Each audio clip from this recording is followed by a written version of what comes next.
Hi guys, Erica White here again. So this is the second video in my investment journey series. So if you missed the first video, make sure you check that one out first.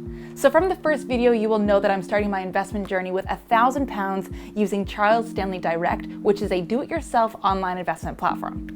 Now that I feel totally ready to get started, I'm going to start with the sign-up process. But first, I'm going to call my colleague and friend, Rob Morgan. He's an investment analyst as well as a market expert with 2 decades of finance experience to help me out here. Hey Rob, how's it going?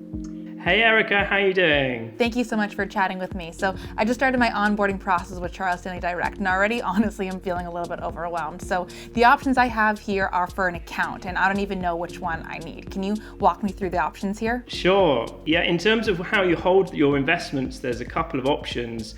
A standard investment account is the most straightforward. It's just a normal account in your name where it's possible to hold a wide variety of investment types. However, it's generally a good idea to prioritize tax-efficient ways of holding your investments. And here there's 2 main possibilities. Individual savings accounts, self-invested personal pensions. It's abbreviated to SIPs. These could save you from paying income tax and capital gains tax on profits on your investments. So that could boost returns in the long term. They can hold largely the same range of investments as a standard investment account, so it doesn't mean narrowing down the options. Think of them as a wrapper around the investments. They're the packaging rather than the contents. So you mentioned a SIP. Can you tell me what the difference is between that and an ISA? Yeah, if you're saving specifically for retirement, you might want to consider a SIP. You can't get your hands on your money until retirement age, but there's a huge advantage with a SIP in terms of the ability to get tax relief on your contributions.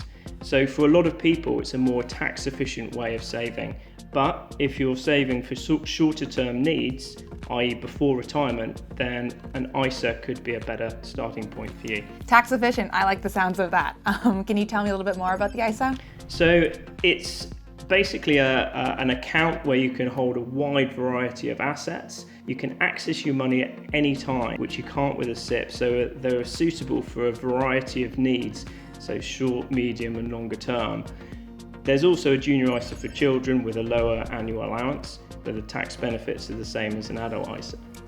Okay, cool. Thank you so much, Rob. Before you go, I have another question. They're asking for a lot of details. Why are they asking for so much information from me?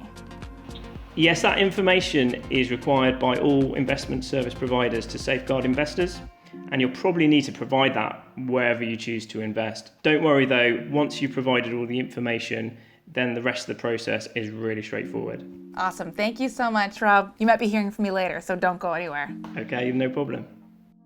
All right, guys, so I've now registered and decided to open an ISA, but what should I invest in? There's a lot to choose from. Check out my next video as I call Rob for some more guidance on how best to choose my investments. Stay tuned for that.